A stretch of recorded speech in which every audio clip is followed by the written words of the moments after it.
अपने सुखद भविष्य के लिए एलटी परीक्षार्थियों ने 2 दिसंबर को राजधानी देहरादून में विशाल धरना प्रदर्शन व रैली का आयोजन किया। एलटी भर्ती परीक्षार्थियों का कहना है कि जहां सरकार भर्ती परीक्षा का सफल आयोजन करती है, वहीं भर्ती परीक्षा परिणाम देरी से जारी किए जाते हैं। ये किया जा सकता है। आज देखिएगा मार्च में विज्ञप्ति जारी हो जाती है, पेपर अगस्त में होता है, उसके बाद पेपर संपन्न होने के बाद उन लोगों के नंबर आ नहीं रहे होंगे, तब वो हाई कोर्ट में साहब हमें वेटेज दे दो। ये कोई तर्क संगत बात है? मैं इसलिए इस बात को पुरजोर तरीके से कहता हूँ, शासन प्रशासन के माध्यम से इस बात को रखता हूँ कि आप लोग हमारी मांग को रखेगा और 6 तारीख को जो है पुरजोर तरीके शासन वहां पर अपना स्पष्ट रखेगा और इस मांग को जो है उसको किसी भी हाल में वेटेज नहीं दिया जाना चाहिए और हमारा जो रिजल्ट है वो तुरंत घोषित होना चाहिए। मेरा नाम ज्योति है और मैं उधमसिंह नगर से आई हूँ। मैं चित्रकला की अभ्यर्थी हूँ।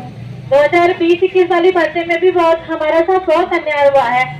सरकार ने हमें हमारी भर्ती पिछली भर्ती किसी चित्रकला वालों को कैंसिल किया है। आप देखिए, एक एलटी परीक्षा को मैक्सिमम 4 साल लगते हैं कंप्लीट होने में। अब देखिए हमारा संकट, देखिए चित्रकला वाले यहाँ बहुत बैठे होंगे, तो देखिए कि हम करेंगे 4 साल में एक समय होता है, पीरियड होता है जो पता चलता है। बिल्कुल कोई हमारी सुनने वाला नहीं है। अगर इस बार मुझे जॉब नहीं मिली तो मैं यही आत्महत्या कर दूंगी, मैं आत्महत्या कर दूंगी। मैं इस सिचुएशन में आ चुकी हूँ। मेरे पापा की नहीं है और हम सबकी अलग अलग प्रॉब्लम्स होंगी। किसी को शादी करनी है, किसी को पेरेंट्स की सेवा करनी है, किसी को घर बनाना है, सबकी निजी समस्याएं हैं। हर किसी को जॉब चाहिए। सर प्लीज कोई तो हमारी सुनो, कम से कम मतलब क्या हालत है हम आपको जो हमारी सुनी जाए। मतलब सबकी एक बच्चा क्यों पढ़ता है बताइए, हमारी क्वालिफिकेशन का क्या फायदा है? और इतना वास्ट सिलेबस इन्होंने इस बार ही डाला था जिसको कवर करना बहुत मुश्किल है। सभी आज जानते हैं कि कितना वास्ट सिलेबस था जिसको कवर करना। लाइब्रेरी में दिन रात में 8 बजे से शाम से रात के 8:30 बजे तक लाइब्रेरी से घर आ रही हूँ, जिसमें मैं अपनी लोकेलिटी की भी चिंता नहीं कर रही हूँ कि मेरे आस पड़ोस के लोग क्या कहेंगे कि लड़की 8:30 बजे घर आ रही है। पर मुझे किसी की चिंता नहीं है, सिर्फ मुझे अपने आप से लेना है और मैं अपने लिए लड़ूंगी और एंड तक अपनी लड़ाई लड़ूंगी। जिसमें जिसको भी मेरा साथ देना है तो प्लीज ड्राइव वाले, मैं कहती हूँ कि आप घर में जो भी अभ्यर्थी घर में देख रहे हैं जो सामने नहीं आ रहे हैं, प्लीज सामने आइए और हमारा थोड़ा सहयोग कीजिए और इसमें आपका बहुत बहुत धन्यवाद होगा। अब अपनी लड़ाई हम नहीं लड़ेंगे तो कोई भी हमारे लिए नहीं लड़ेगा। पहली जिम्मेदारी हम अपनी खुद हैं, हम अपने लिए हमें खुद ही लड़ना होगा। धन्यवाद, बस इतना ही कहना चाहूँगा। एलटी आर्ट से जिनका रिजल्ट 2020 से अभी तक लंबित पड़ा है, जिन्होंने सरकार और पैसे दिखाए एलटी आर्ट के 250 अभ्यर्थियों ने दोबारा एग्जाम दिया है और अभी फिर से वही प्रक्रिया। तो ये सिस्टम क्यों है हमारा ऐसा? हमारा प्रदेश भी तो जा रहा है, भर्ती निकालो तो आंदोलन करो, परीक्षा तो नहीं पे करो उसके लिए भी आंदोलन करो और रिजल्ट के परिणाम के लिए भी आंदोलन करो। तो क्या मनोदशा बनेगी बच्चों की? और ऊपर से सरकार को बहाना मिल जाता है कि प्रकरण कोर्ट में चल रहा है, तो बच्चों का आर्थिक शोषण होता है क्योंकि बच्चे अपने लिए वकील करेंगे तो वकीलों की मोटी मोटी फीस है। तो हमारी सरकार की सीएससी यानी अधिवक्ता से अब आप देखिएगा ना, लगातार जब डेट पे डेट मिल रही है, जब आयोग कह रहा है, आयोग के वकील वहाँ पे कोर्ट में जवाब दे रहे हैं कि जो हमारी परीक्षा हुई है वो 14 के नियमावली के अनुसार हुई है।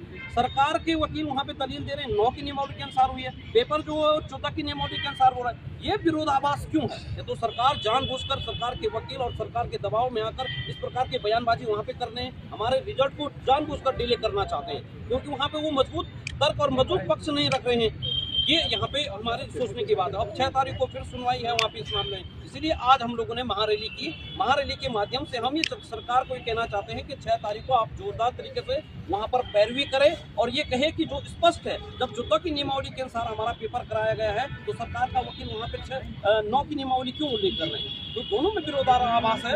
इसलिए जो 14 की नियमावली के अनुसार जो पेपर कराया है उस बात को मजबूत तरीके से सरकार वहाँ पे पैरवी करे और हम लोगों का जो परिणाम है, सीधी भर्ती में वेटेज का सवाल ही नहीं होता है। आप ये देखिएगा, हाल ही में सुप्रीम कोर्ट का एक डिसीजन आया जिसमें ये कहा गया कि गतिमान परीक्षाओं में कोई भी फेरबदल नहीं किया जा सकता है।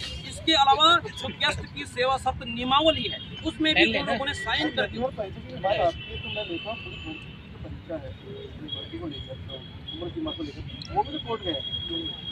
अब उनका मैटर, अगर सुप्रीम कोर्ट की गाइडलाइन को मान लेते हैं तो पूरी भर्ती को लेकर भी कोर्ट का रुख किया है।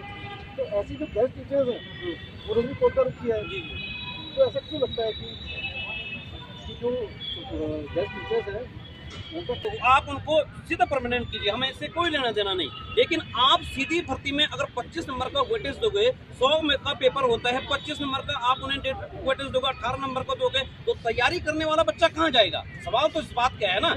लेकिन सीधी भर्ती में वेटेज किसी भी कीमत पे नहीं दिया जाना चाहिए और नहीं दिया जाता है। 9 की एक शासनादेश नियमावली शासन के द्वारा बिल्कुल बिल्कुल हम लोगों ने 2 वकील वहाँ पहले से ही अपनी तरफ से रखे हैं, जिनकी दलील आपका 6 तारीख को सुनी जा रही है, और परसों भी हम लोगों ने बहुगुणा जी को जो वकील हैं उनको फिर अपनी तरफ से मैदान में उतारा है।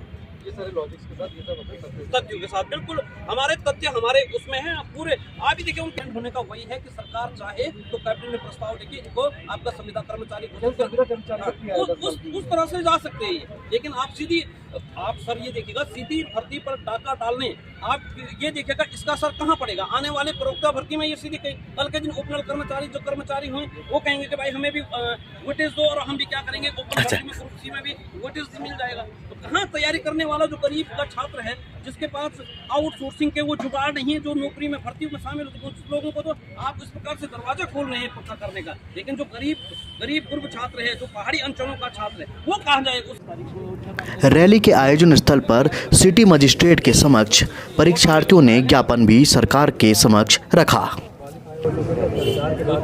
हमारी वैसे भूमिका तो डाकिए की होती है, लेकिन अभी हम कुछ प्रयास करते हैं कि हमारे पास भी कुछ उत्तर मिल जाए, हम आप लोगों को बता सकें।